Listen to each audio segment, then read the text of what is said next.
시청자 여러분 안녕하십니까? VOA 뉴스투데이 시작합니다. 지난해 신종 코로나 바이러스 사태 이후 어업 활동을 대폭 줄였던 북한이 올해에도 어업 활동을 재개하지 않고 있는 것이 민간 위성 사진을 통해 확인됐습니다.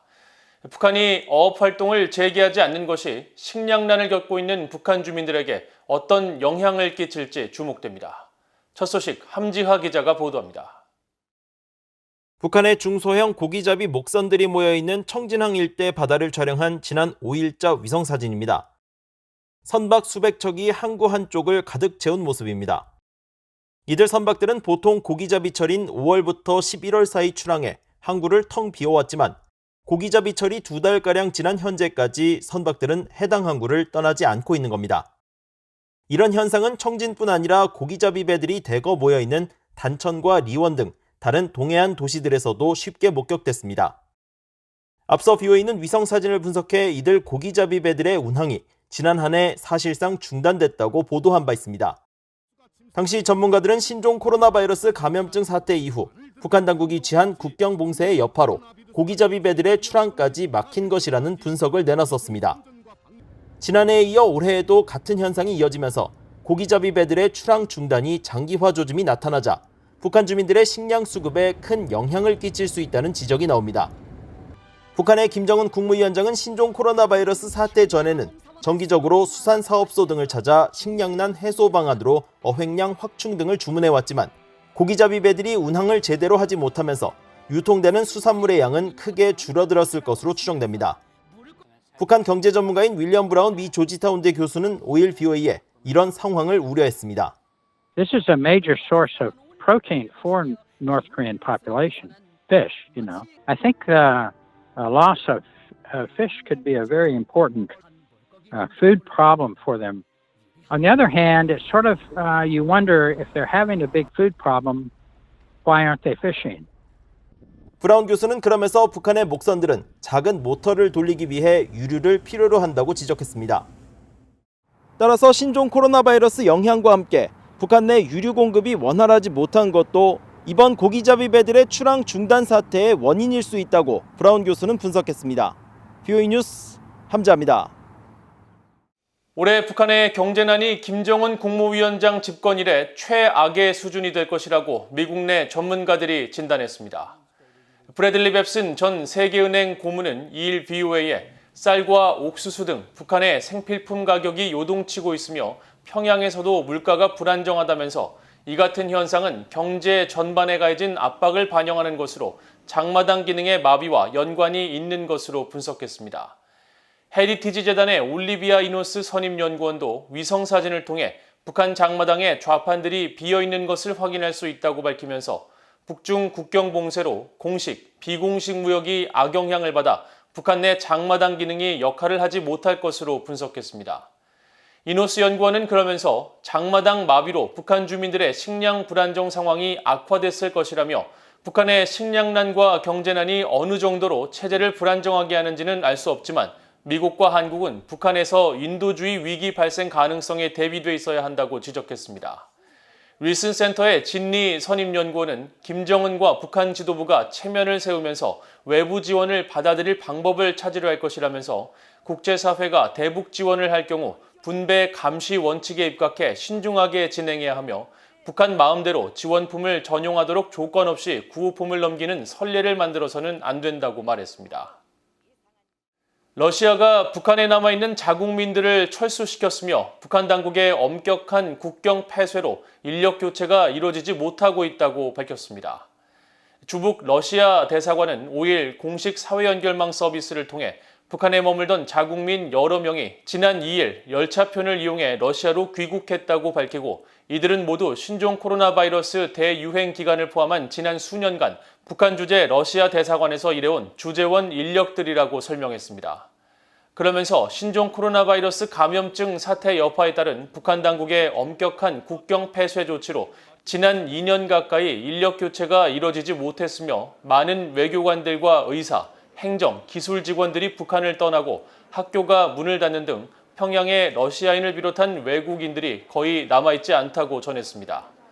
북한 당국은 신종 코로나 바이러스 감염증의 대유행에 따라 지난해 1월부터 중국과 러시아 등 국경을 통한 왕래를 전면 차단했으며 특히 각국 대사관 직원을 포함한 체류 외국인들을 대상으로 강도 높은 방역 조치를 취해온 것으로 알려졌습니다. 미국 정부가 심각한 인권 유린 혐의로 김정은 북한 국무위원장에게 인권 제재를 부과한 지 5년이 됐습니다. 미국의 전직 관리들과 인권단체들은 인권 제재가 김 위원장에게 자국민에 대한 잔인한 인권 탄압은 반드시 대가를 치를 것이라는 경고와 함께 개선 압박을 위해 매우 중요한 역할을 하고 있다고 평가했습니다. 김영권 기자가 취재했습니다. 2016년 7월 6일 당시 오바마 행정부는 미국 의회가 채택한 대북제재 강화법에 근거해 김정은 북한 국무위원장에게 인권 제재를 부과했습니다.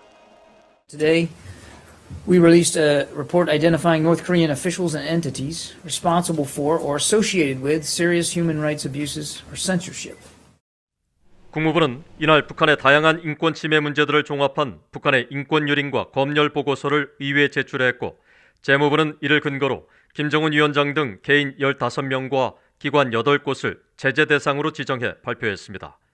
국제인권단체들은 미국이 북한 내 반인도적 범죄의 주범을 김씨 가족으로 낙인 찍었다며 최고 존엄의 허상을 무너뜨리고 북한 주민들의 의식을 깨울 기회라며 크게 반겼습니다.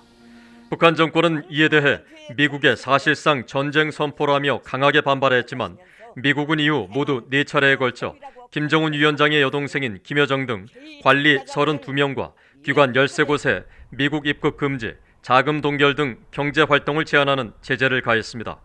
로버트 킹 전 국무부 북한인권 특사는 이런 제재가 단시간에 효과가 없더라도 인권 탄압에 반대한다는 미국의 분명한 입장을 전달하고 주민들의 인권을 존중하지 않으면 반드시 대가를 치르며 국제사회에서 정상국가로 대접받을 수 없다는 메시지를 김정은에게 보내는 효과가 있다고 지적했습니다.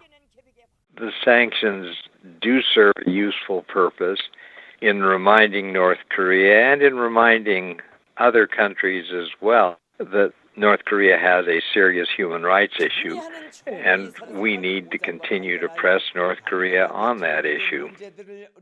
로버타 코헨 전 국무부 인권 담당 부차관보는 유엔 북한인권조사위원회가 권고한 표적 제재가 중국과 러시아의 반대로 막힌 상황에서 미국의 대북 제재는 다른 나라의 참여를 고무하는 촉진제가 되고 있다고 평가했습니다.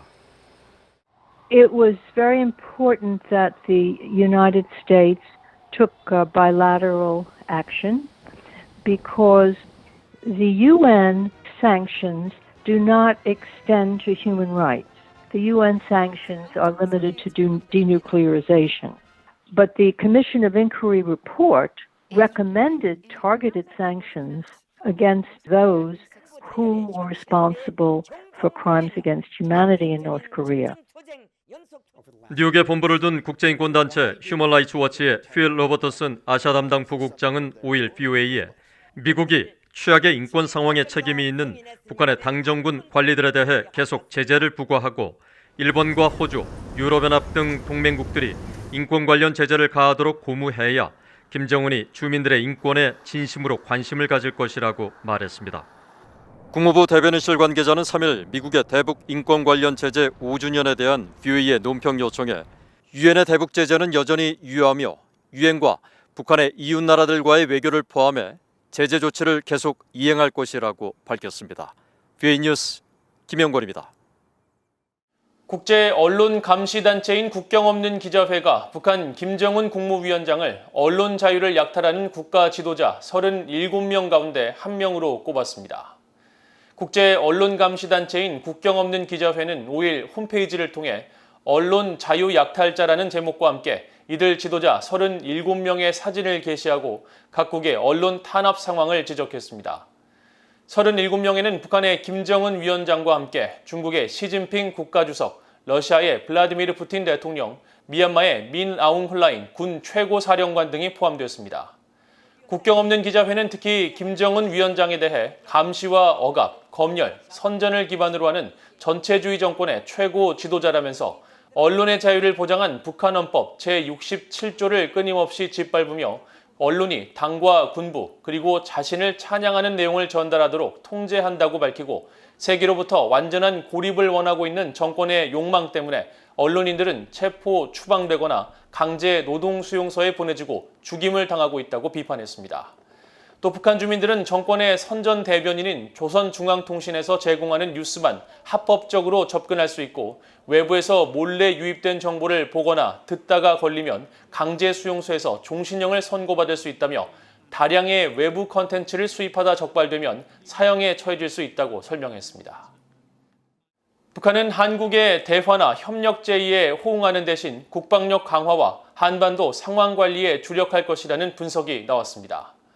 한국의 민간 연구단체인 세종연구소는 5일 발표한 평가 보고서에서 북한은 지난 2017년 핵무력 완성을 선언한 이후 우리 민족끼리 논리 대신 우리 국가 제일주의를 강조하고 최근 4.27 판문점 선언이나 6.15 남북 공동선언 등 주요 남북 기념일에도 침묵으로 일관하고 있다고 지적했습니다. 그러면서 이는 한국과의 대화 협력에 의지가 없음을 보여주는 것으로 북한이 당분간 국방력 강화와 한반도 상황 관리에 주력할 것임을 시사하는 것이라고 분석했습니다.